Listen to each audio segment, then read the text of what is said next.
आज से ये एक सीरीज़ शुरू हो रही है जिसमें श्रीमद् भागवत गीता, ये गीता प्रेस की जो किताब है उसका एक एक चैप्टर हम हर एक वीडियो में कवर करेंगे। मैं श्लोक नहीं पढ़ रहा हूँ, मैं डायरेक्टली अर्थ ही पढ़ रहा हूँ यहाँ पर, क्योंकि आई थिंक श्लोक मेरे को कुछ टाइम बाद ही समझ आएंगे। कुछ हिंदी में गलती हो तो please bear with me.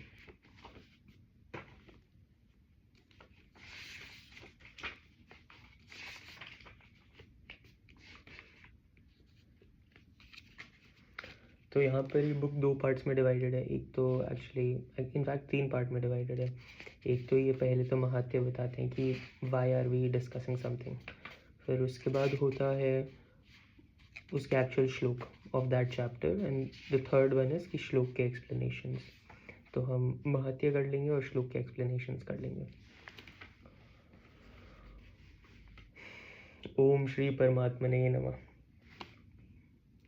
Shrimad Bhagavat Gita के पहले अध्याय का महात्म्य।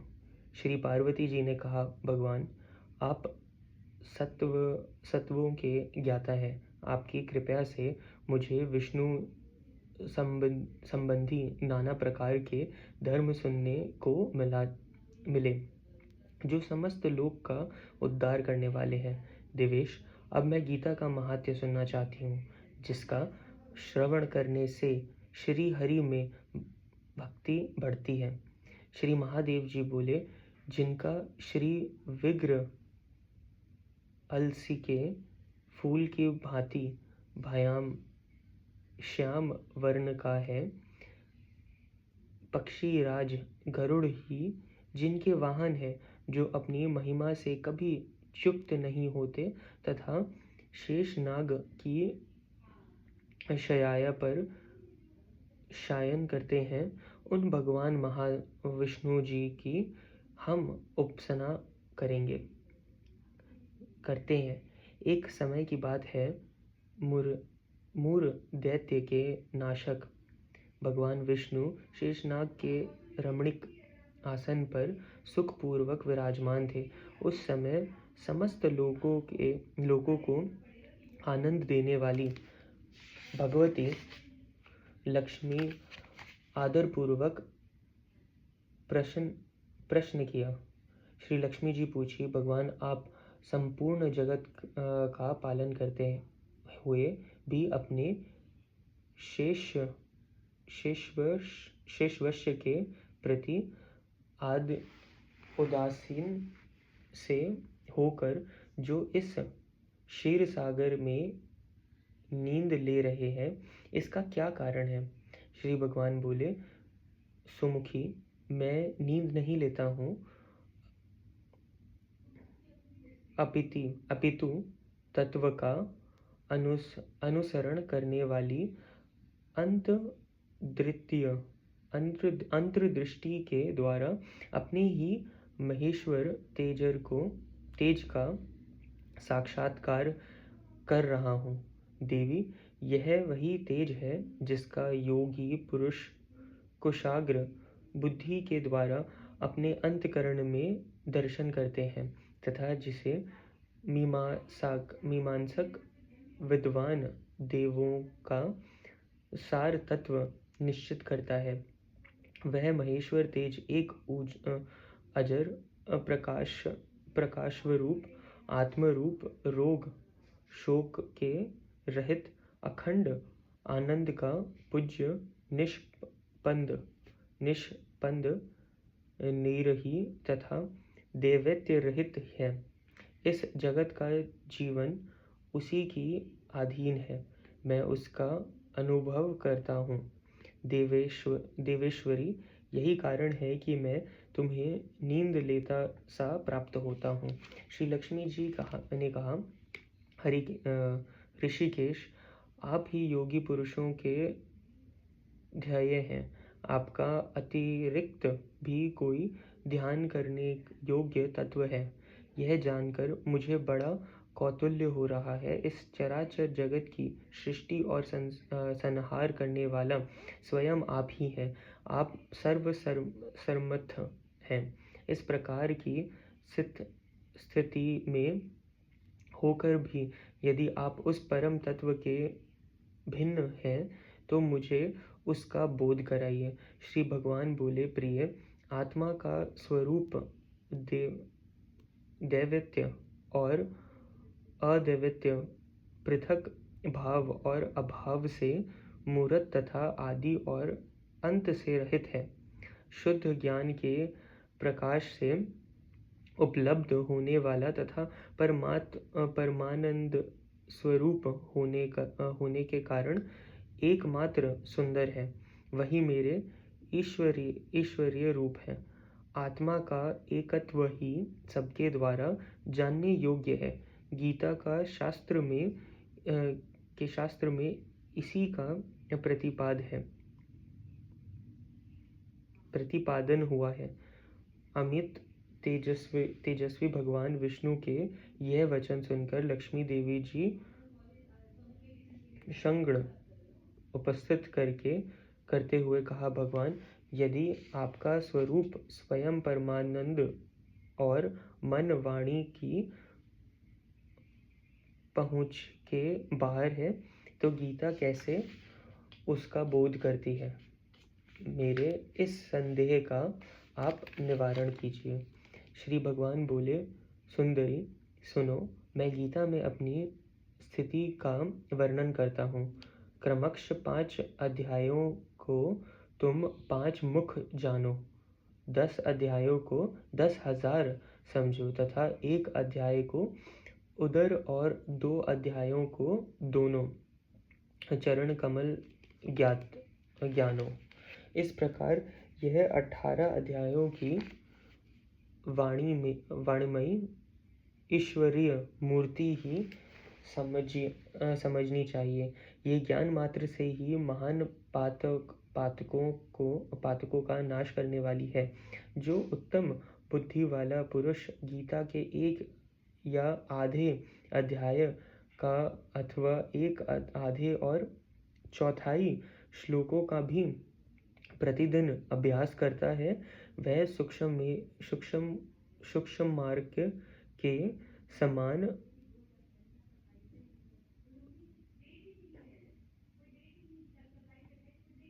मुक्त हो जाता है। श्री लक्ष्मी जी पूछी, देव, सुषमा कौन था, किस जाति का था और किस कारण से उसकी मुक्ति हुई?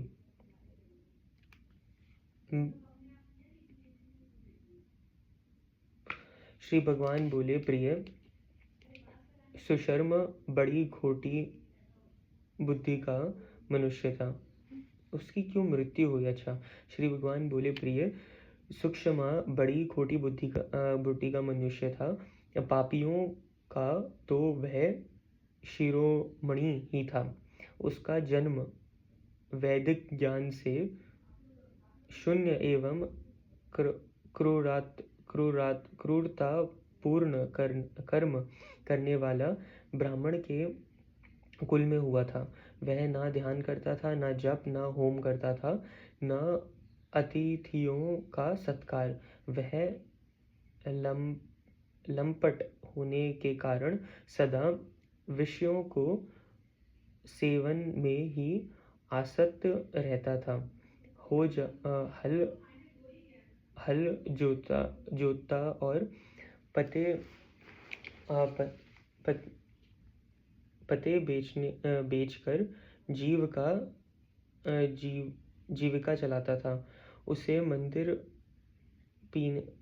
मदिरा पीने व्यास था तथा वह मांस भी खाया करता था। इस प्रकार उसने अपने जीवन का दीर्घकाल व्यतीत कर दिया था।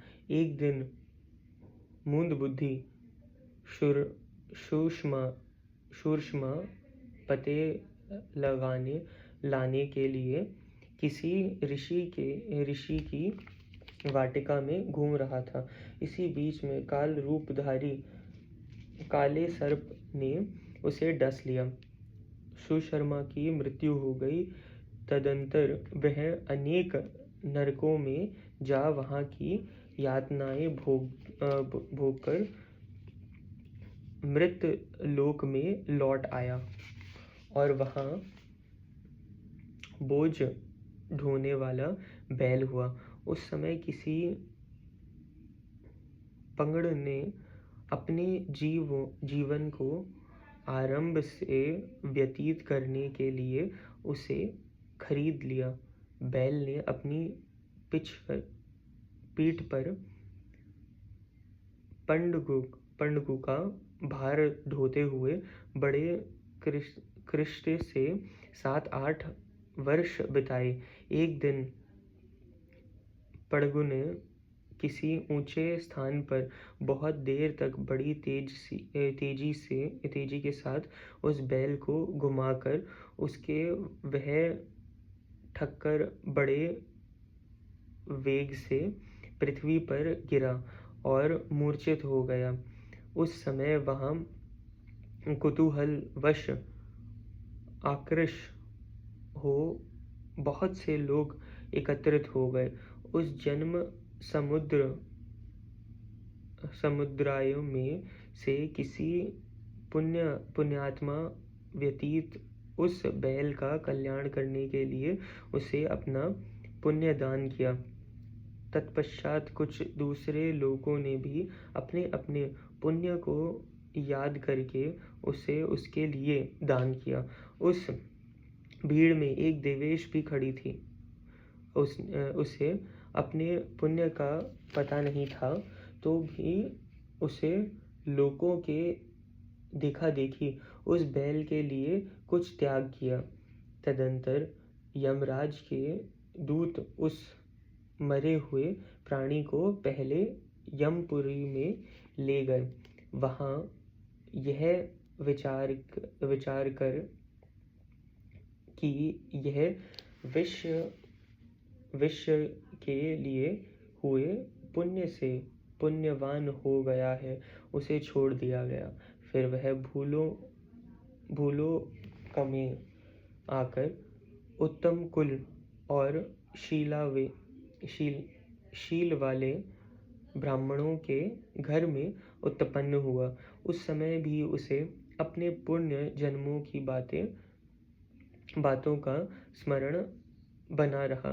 बहुत दिनों के बाद अपने ज्ञान को दूर करने वाला कल्याण तत्व का जिज्ञासु होकर वह उस वेश्या के पास गया और उसे दान की बात बतलाते हुए उसे पूछा, तुमने कौन सा पुण्य दान किया था? वेश्या ने उत्तर दिया, वह पिंजरे में बैठा हुआ तोता प्रतिदिन कुछ पढ़ता है, उससे मेरा अंतकरण पवित्र हो गया था। उसी का पुण्य मैंने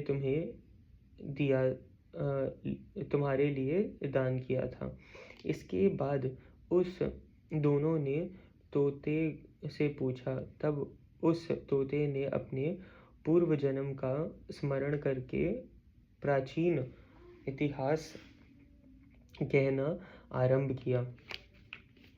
तो 1 मिनट पॉज लेते हैं, मैं आपको थोड़ा समझाता हूँ कि क्या चल रहा है। तो जब मैंने शिव पुराण पढ़ी थी तो उसमें बहुत सारी चीज़ें लिखी हुई थी अबाउट पुण्य जन्म, about multiverse, about a lot of other things. तो बेसिकली क्या चलता है कि अगर यूजुअली यही होता है कि जब तक आप कार्मिक साइकिल में हो तब तक आपके पास्ट लाइफ से आप बहुत ज़्यादा कनेक्टेड होते हो। आपके सोल ग्रुप्स भी सेम रहते हैं कि आप जिस इंसान से एक लाइफ में मिल रहे हो, नेक्स्ट लाइफ में भी तुम आसपास उन्हीं इंसानों के होगे, अगर वो उसका सोल ग्रुप नहीं छूटता है तो यहाँ पर भी वही लिख रखा है कि वो अपने सोल ग्रुप्स के बारे में वैश्य बता रही थी कि उसको पुण्य कहाँ से मिला, और तोता फिर बता रहा था कि उसको वो कहाँ से मिला। तो बेसिकली उनके पास्ट लाइफ में जो उन्होंने चीज़ करी थी वो कैसे कैरी फॉरवर्ड हुई थी। और यहाँ पर भी वो जो स्टोरी में बता रहे हैं कि नर्क में जाके फिर वापस आया था, तो वो कैसे आया था, क्योंकि वो साइकिल चलते ही रहता है कि तुम्हें एक certain amount of lifes normally पूरे करने पड़ते हैं, जिसके बाद तुम एक ह्यूमन लाइफ लेते हो। बट अगर वहाँ पर भी तुम जो भी है, अगर तुम नहीं ठीक से कर रहे होते तो यू गो टू नर्क। वहाँ का जो पुण्य साइकिल होता है उस हिसाब से तुम वापस उसमें आते हो। तो this is what is written. अगर ये आप लोगों को समझ आया होता, एक बारी में यूजुअली नहीं समझ आता ये। शुक बोले, पूर्व जन्म में मैं विद्वान होकर भी विद्वात के अभिमान से मोहित रहता था। मेरा राग देव द्वेष इतना बढ़ गया था कि मैं गुणवान विद्वानों के प्रति भी ईर्ष्या भाव रखता था। फिर समयानुसार मेरी मृत्यु हो गई और मैं अनेकों घृणित लोकों में भटकता फिरा। उसके बाद इस लोक में आया।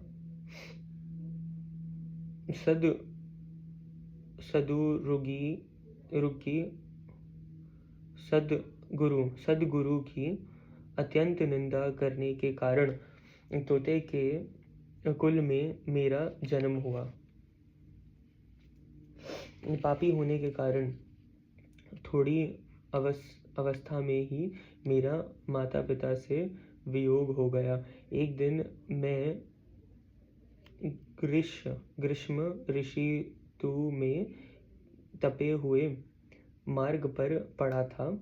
वहाँ से कुछ श्रेष्ठ मुनि मुझे उठा लाए और महात्माओं के आश्रम में भीतर एक पिंजरे में उन्होंने मुझे डाल दिया। वहाँ मुझे पढ़ाया गया। ऋषियों के बालक बड़े आदर के साथ गीता के प्रथम अध्याय की आवृत्ति करते थे। इन्हीं से सुनकर मैं भी बारंबार पाठ करने लगा। इसी विचार में एक चोरी करने वाले बहेलिये ने मुझे वहाँ से चुरा लिया। तत्पश्चात इस देवी ने मुझे खरीद लिया। यही मेरा वृतांत है। उसे मैंने आप लोगों को बता दिया। पूर्व काल में मैंने इस प्रथम अध्याय का अभ्यास किया था, जिससे मैंने अपने पापों को दूर किया। फिर उसी से इस वैश्य का भी अंतःकरण शुद्ध हुआ और उसी के पुण्य से दिव्य श्रेष्ठ सुषमर का भी पाप मुक्त हुआ। इस प्रकार परस्पर वार्तालाप और गीता के प्रथम अध्याय के महात्म्य प्रशंसा करके वह तीनों निरंतर अपने अपने घर पर गीता का अभ्यास करने लगे। फिर ज्ञान पात्र प्राप्त करके वे मूर्त हो